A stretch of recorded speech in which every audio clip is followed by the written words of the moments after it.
가장 큰 이유가 응답받지 못한 경험들이 있어서가 아닐까 하는 말씀을 드렸습니다. 우린 병이 들었을 때 병 낫기를 기도했습니다.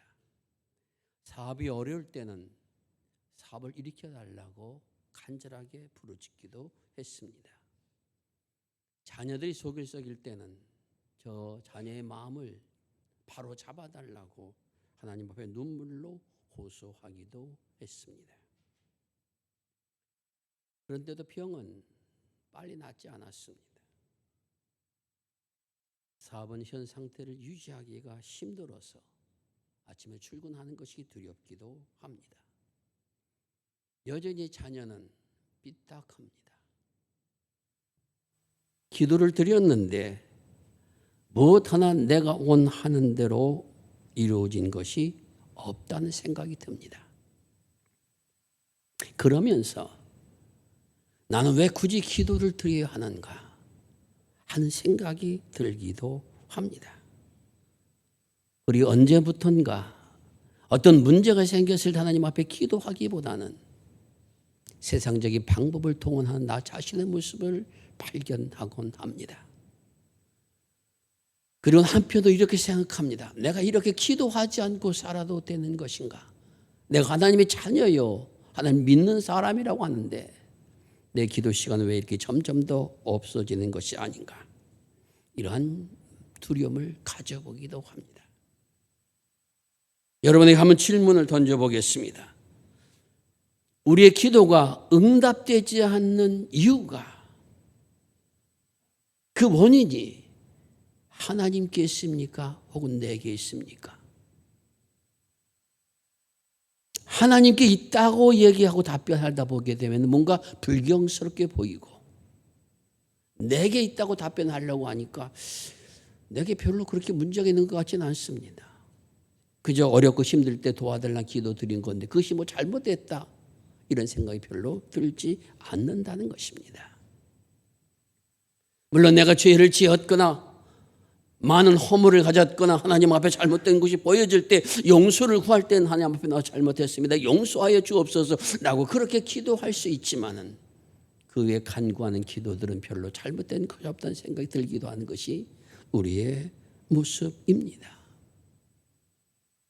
시편의 시인들도 자신들의 기도에 응답하지 않는 하나님 앞에 이런 기도를 드린 사람도 있습니다. 내 하나님이여, 내가 밤에도 기도하고 낮에도 부르짖는데 어찌하여 내게 응답하지 않으시는 것입니까? 시편의 시인 마치 하나님 앞에 항의하듯이 절규하듯이 소리를 내어놓습니다. 시편 88편 시인 이렇게 고백합니다. 주님, 하나님께서 내게 사랑한 자와 친구를 멀리 떠나게 하셨으며 내가 아는 모든 자들은 흑암에 가두어버렸나이다. 어찌 이럴 수가 있습니까? 라고 하는 말이 그 뒤에는 없습니다. 생략되었을 뿐이지만 그러한 하늘을 향한 원망의 소리가 나오고 있는 것을 우리가 보게 됩니다. 물론 대부분의 시인들이 하나님 앞에 감사하고 은혜와 사랑에 하나님 앞에 영광을 구하고 찬양하고 하나님 앞에 올바로 서겠다는 결단을 드린 이런 기도가 대부분이지만, 그러나 그 중에는 하나님에 대한 원망의 말도 때로는 섭섭함의 말씀도 아래고 있는 것을 우리가 보게 됩니다.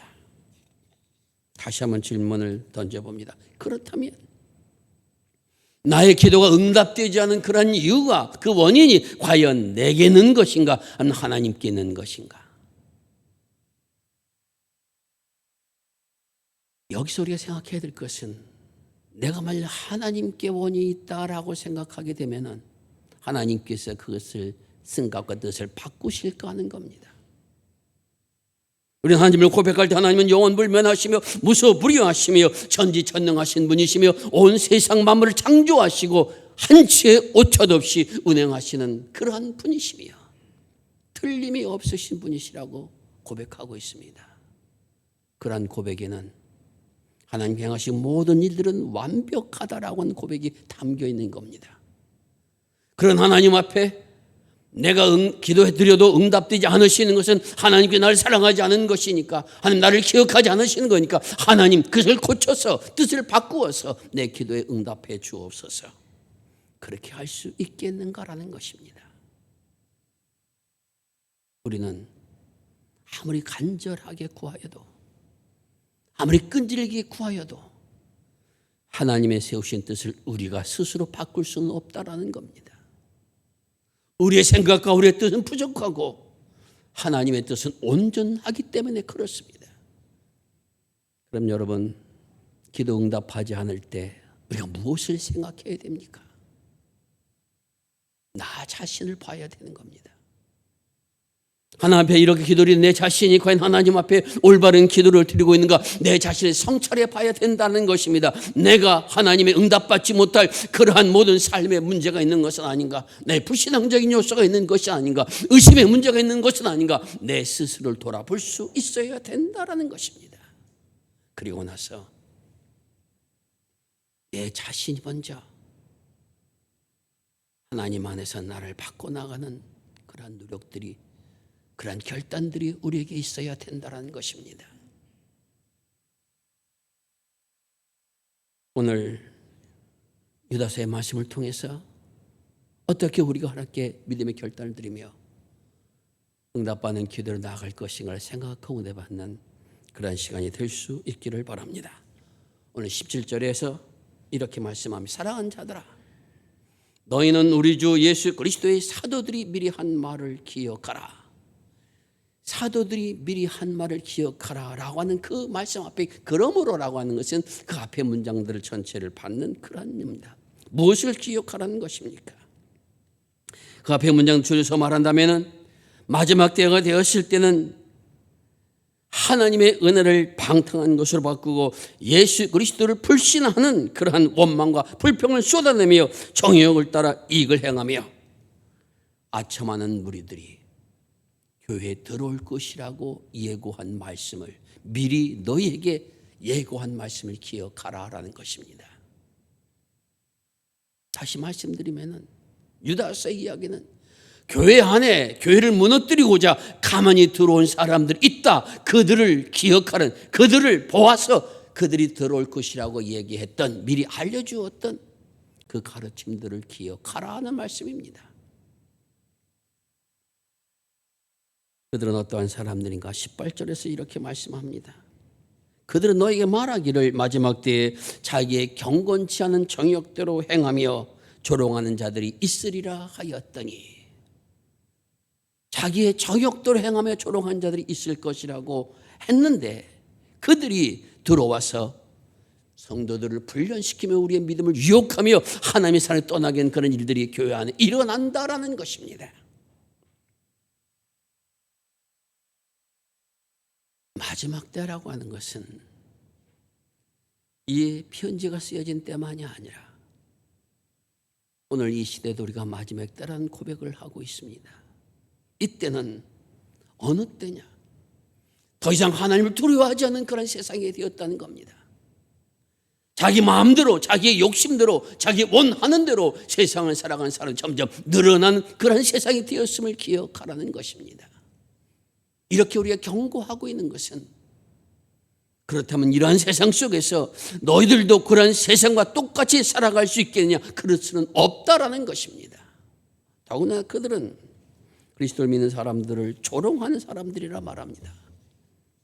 조롱하는 것은 무엇을 말합니까? 내가 열심으로 하나님을 믿고 교회에 가서 봉사하고 말씀에 따라서 이웃을 섬기며 그렇게 살아왔던 내 삶에 과연 어떤 축복이 주어졌느냐? 세상에 봐라. 불의를 행하고도 악을 행하고도 재산을 축축해 놓고 날마다 먹고 누리며 그렇게 살아간 사람들이 얼마나 많으냐? 그런 식으로 사람을 조롱하기도 합니다. 그 조롱식은 당시 초대교회 이단 사상을 가진 사람들이 들어와 있습니다. 영지주의 이단이라는 사람들입니다. 그들은 말합니다. 세상에서 영만이 귀한 것이고 육은 아무것도 아니다. 그러면 육으로 범죄하는 것에 대해서는 문제 삼을 것이 없다. 그래 육으로 얼마든지 죄를 지어라. 하나님께서 영에만 구원을 받으면 된다. 이러한 이단 사상들이 들어와 있습니다. 물론 지금 우리가 살고 있는 세대는 그러한 것과는 좀 다른 것은 분명합니다. 그런 이단상이 들어가는 건 아닙니다. 하지만 오늘날에도 우리를 가장 유혹하게 하고 가장 넘어뜨리게 하는 것은 무엇입니까? 우리의 욕망을 부추겨서 거짓을 행하게 하고 불의한 것을 탐하게 하고 잠시정의 쾌락을 위하여서 인생을 망치도록 하는 그런 여러 가지 유혹들이 지금 우리 앞에 나와 있다는 겁니다. 지금 세대가 바로 그러한 세대이며 이것이 마지막 때라는 것입니다. 그러므로 믿는 자들이여 깨어 기도하라는 겁니다. 눈을 크게 뜨고 이 시대를 바라볼 수 있는 사람이 되라는 겁니다. 왜 그렇습니까? 오히려 그런 세상과 짝까이 살다가 하나님 나라가 임할 때 그 날이 들어가지 못하는 어리석은 인생, 자신의 생을 망치는 인생, 그러한 인생이 되어버리고 만다라는 것입니다. 하나님께 여러분을 택하셔서 믿음의 자녀로 만드셨을 때는 누구 한 명도 떨어지지 아니하고 하나님 나라에 들어간 생명들로 택하여 세워주셨는데 그 나라에 들어가지 못하는 패망된 자리에서는 어리석은 자가 되지 않도록 하기 위하여서 이 시대를 분별할 줄 사람이 되라는 것입니다.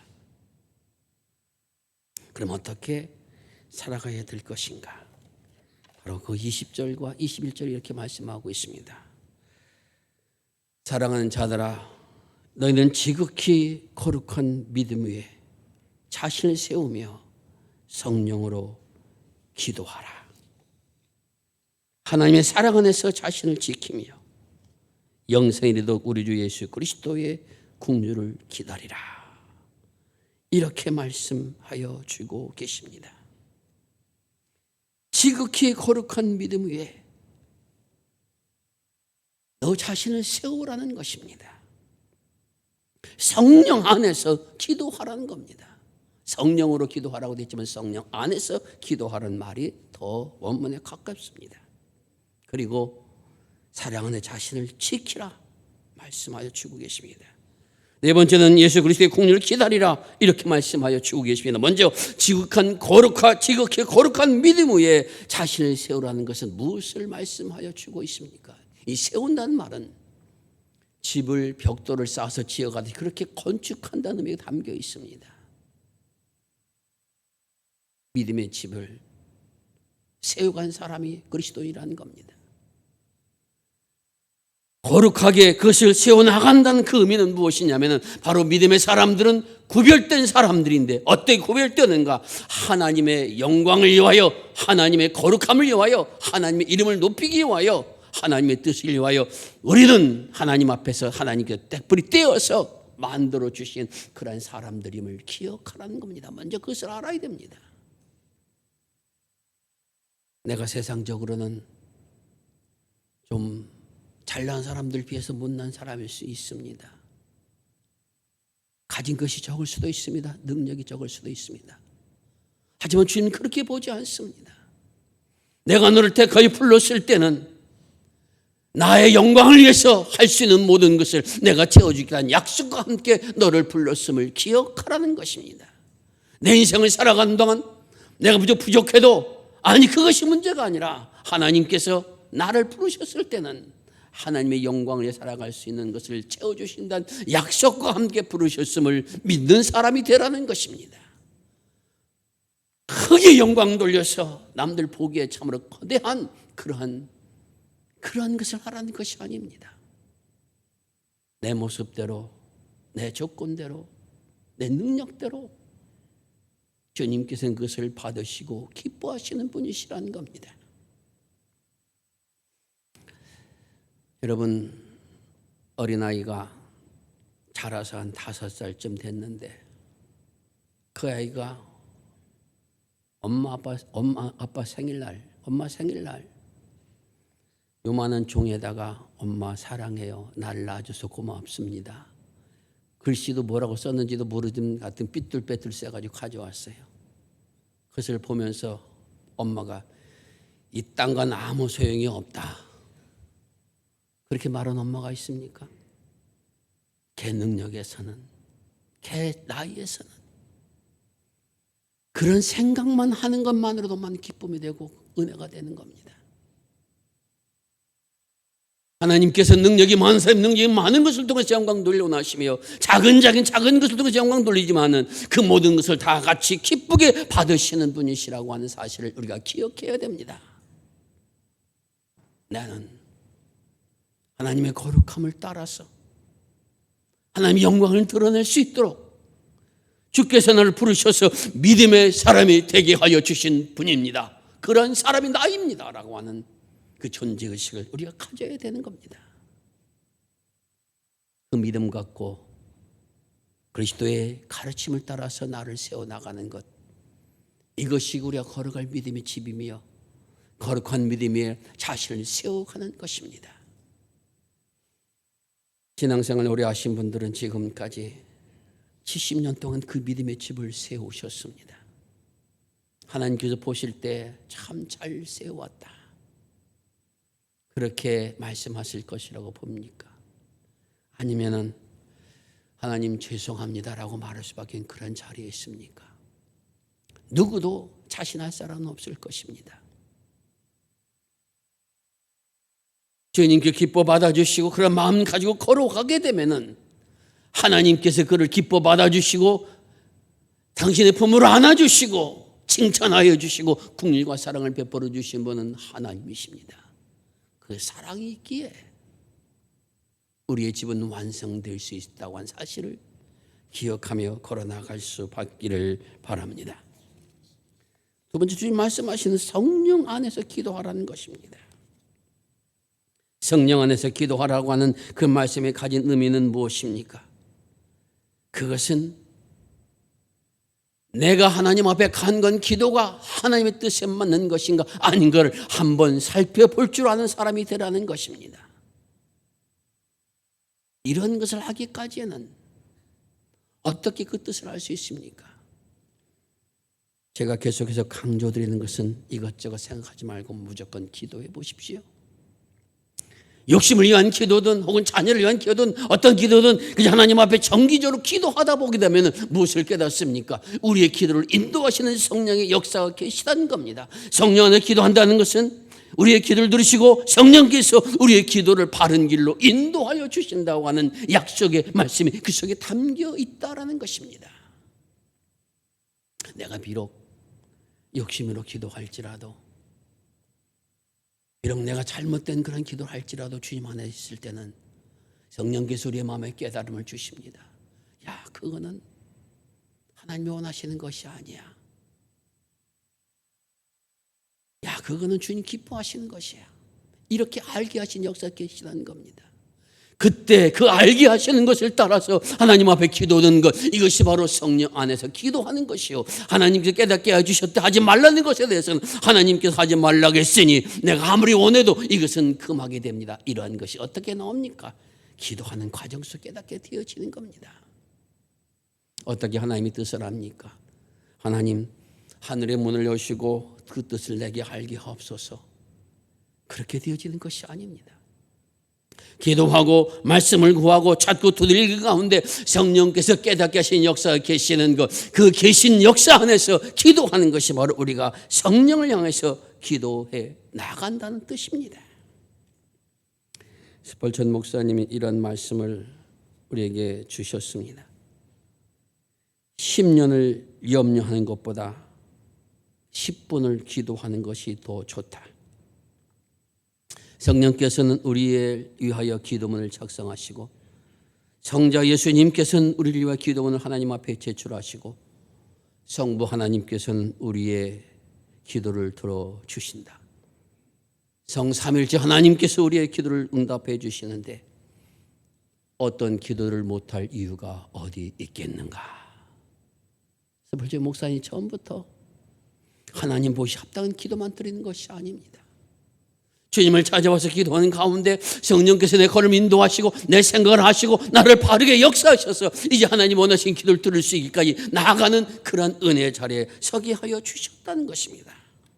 로마서 8장 26절에 다 하는 말씀이 이렇게 사도들에게 하나님의 말씀을 전해 줍니다. 성령도 우리의 연약함을 도우시나니 우리가 마땅히 빌바를 알지 못하지만 오직 성령이 말할 수 없는 탄식으로 우리를 위하여 기도하시느니라. 누가 기도합니까? 내 기도가 아니라 성령께서 내 안에 역사하셔서 내가 하나님의 거룩한 자녀로 살아갈 수 있도록 인도하시는 그 은혜가 계시다라는 것입니다.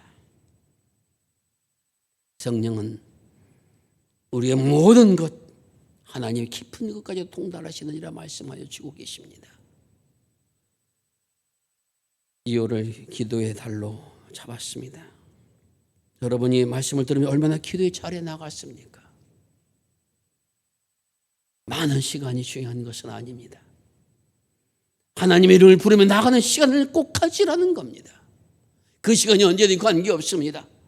하나님과 마주서서 하나님의 말씀을 생각하고 하나님의 은혜가 무엇인가를 기억하고 하나님의 뜻을 무엇인가를 기억하고 그리고 이렇게 하는 것이 좋습니다. 하나님의 뜻 이것을 생각합니다. 주님, 나는 좀 더 다른 것을 알기를 원합니다. 이러한 대화와 이러한 관계성 속에서 성령이 우리에게 역사하시는 것을 듣고 드리는 기도가 바로 성령 안에서 드리는 기도인 것입니다. 이런 기도 생활들이 우리 모두에게도 깊어질 수 있기를 바랍니다. 그 다음엔 하나님의 사랑 안에 자기를 지키라고 명령하여 주고 계십니다. 하나님의 사랑에 자기를 지킨다는 것은 무엇을 말합니까? 그리스도께서는 우리를 위하여서 십자가의 공로로 구원해 주셨노라. 우리를 위하여서 당신의 생명을 버리셨노라고 고백한 사람들이 그리스도입니다. 그 사랑을 우리가 받았다는 사실들을 얼마나 내 마음속 깊이 깨닫는가 하는 것입니다.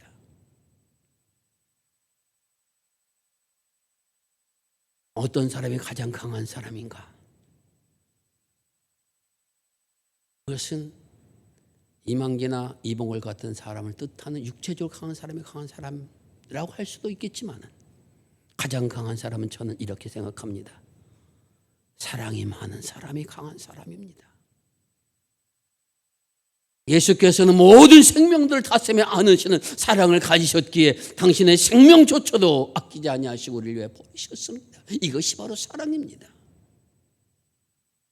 부모는 자녀를 사랑하기 때문에 수영을 할지 몰라도 물에 빠진 아이를 구하려고 뛰어듭니다. 계산하는 것이 아닙니다. 이유를 따지는 것이 아닙니다. 사랑이 많은 자는 힘을 갖게 되는 것입니다. 어떻게 그 사랑을 많이 가질 수 있습니까? 그것은 하나님의 사랑을 깊이 깨닫고 아는 데서 점점 더 가능해진다라는 것입니다.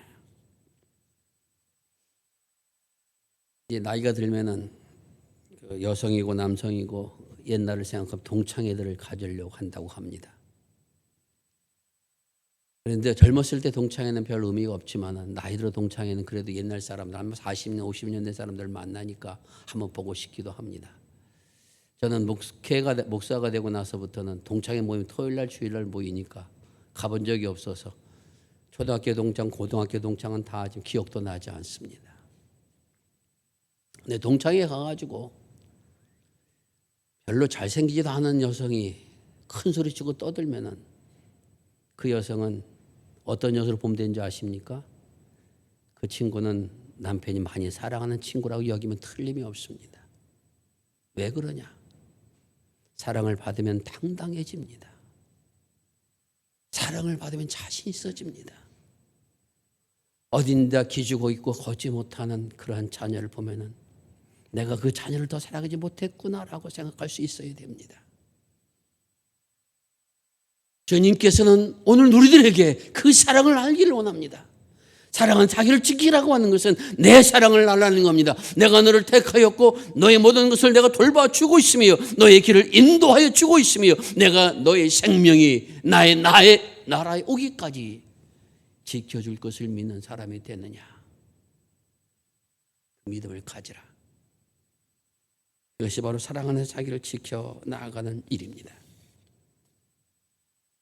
믿음 안에서 이러한 사랑을 더 깨닫고 나아가는 축복이 우리 모두에게 임할 수 있기를 바랍니다. 네 번째는 하나님의 긍휼을 기다리라는 겁니다.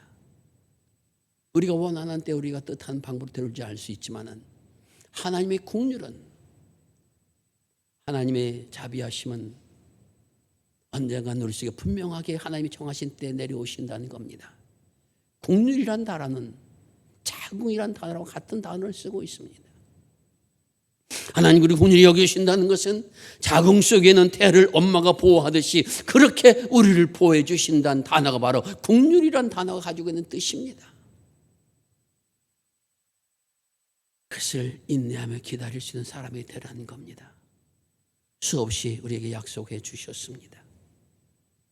그 약속을 믿고 나아갈 때 주님의 놀라운 은총이 우리 모두에게 함께하는 그거를 보는 축복이 임하여 지리라 믿습니다. 이사야 32장 8절에 이런 말씀이 있습니다. 존귀한 자는 존귀한 일을 계획하나니 그는 항상 존귀한 길에 서리라.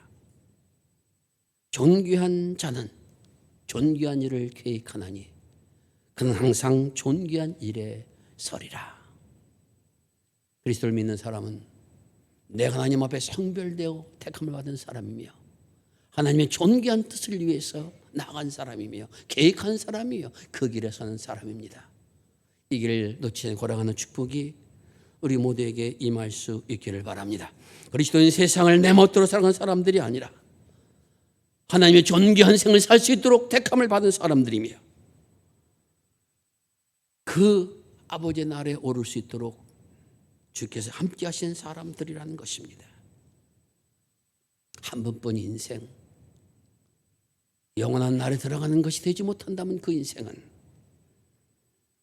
아무리 세상에 많은 것을 누려보았다 할지라도 아무리 많은 것을 가져보았다 할지라도 헛것일 수밖에 없는 인생이라고 하는 것입니다.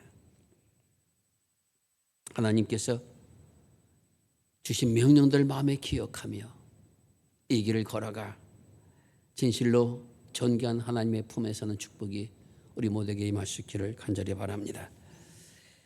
이번 튀르키예 지진 때문에 우리 교회에서도 여러분 광고하고 다음 주일에 구헌금을 우리 마음 가는 대로 하나님 앞에 드리려고 합니다. 그런데 이 튀르키예 지진을 인재라고 주장한 사람들의 주장이 점점 더 커지고 있습니다. 왜 그렇습니까? 똑같은 그 주에 하타이주라고 하는 곳에서 일어난 일인데 두 군데 주입니다. 하타이주와 카흐란 마라시란 주에서 일어난 지진입니다. 터키에서 그 지역이란 지진인데 근데 그 중에서도 에르진 시는 그렇게 멀지 않은 곳 떨어져 있는데 건물이 하나도 무너지지 않았고 한 사람도 생명이 다치지 않았다는 겁니다. 이런 겁니다. 경기도에 사서 지진이 일어났는데 일산 쪽에 사는 사람들은 하나의 지진도 다치지 않았다. 이런 것과 같은 겁니다. 어떻게 그런 일이 일어날 수 있었겠는가? 그 지진 에르진 시의 시장이 우리 시에서는 내진이 설계되지 못하는 건축물은 하나도 지을 수 없다라고 엄격하게 규제했다는 겁니다. 그런데 무너진 시에 있는 그런 행정가들은 어떠한 법이 있었냐면 건축 사면 제도라는 것이 있었다는 겁니다. 그 건축 사면 제도라고 하는 것은 어떠한 것이냐고 하면은 비록 필수적인 내진 설계가 되진 않았다 할지라도 안전 인증이 되지 못한 건축물이 할지라도 정부에 돈을 내면 돈을 받고 면책해 주는 제도가 바로 사면 제도라는 겁니다. 여기 이상한 것은 주지사나 혹은 대통령으로 나오는 사람들이 이 사면제도를 통해서 우리가 건축을 수없이 많이 했다라고 자랑했다는 겁니다. 그 집들이 다 무너진 데가 바로 이번 지진에 더 큰 피해를 입게 되었다라고 하는 것입니다. 사랑하는 성도 여러분, 건축은 내진 설계가 되어 있어야 되는 것처럼 오늘 우리들은 우리의 믿음이 예수 그리스도를 기초로 해서 하나님의 말씀의 법을 통하여서 성령 안에서 기도하며 사랑 안에서 자기를 지키며 하나님의 국률을 기다리는 이 집이 온전히 세워져 있어야 됩니다. 비바람 밀고 창수가 나도 그 집은 무너지지 않습니다. 사랑하는 여러분 모두가 이런 믿음으로 집을 지어서 무너지지 않고 내일 주님이 도래하시든 내가 내 생명이 세상에 끝나 다 모든 것을 놓는다 할지라도 하나님 앞에 들림받는, 하나님 손에 건짐받는 그러한 복된 성도들이 되시기를 주의 이름으로 축원을 드립니다. 기도하겠습니다. 아버지 하나님, 부족한 자들 택하여 주시어서 하나님의 거룩한 성도로 불러주시고 그 길을 걸어가는 믿음의 자녀가 되게 하여 주신 것 감사를 드립니다. 주께서 저희들 이러한 믿음에 세우셨사오니 성령 안에서 기도하며 살아오는 자신을 지키며 하나님의 공유를 기다리며 우리의 믿음의 질 완성해 나갈 수 있도록 역사하여 주시옵소서. 그러므로 아버지 하나님, 하나님 앞에 들림받는 성도들 되게 하여 주옵시고 하늘의 영광을 맛보며 나갈 수 있도록 하나님 축복하여 주시옵소서. 귀한 생을 또 하나님 앞에 영광을 돌릴 수 있도록 인도하여 주옵시고 세상 속에 주의 선하심을, 주님의 영광을, 주의 빛을 나타내는 아름다운 생을 살아갈 수 있도록 우리 모든 성도들을 축복하여 주시옵소서. 저희들은 약합니다. 부족합니다. 때론 넘어지고 쓰러질 때 저희들을 붙잡아 주옵시고 다시 일어날 용기와 힘을 더하여 주시어서 주님 부르실 그날까지 잘 달려갈 수 있는 우리 모두가 될 수 있도록 역사하여 주시옵소서. 은혜를 내려 주시옵소서. 우리를 붙들어 주시옵소서. 항상 우리의 모든 것을 선한 길로 인도하여 주시는 살아계신 우리 구주 예수 그리스도의 이름 의지하여 기도드리옵나이다. 아멘.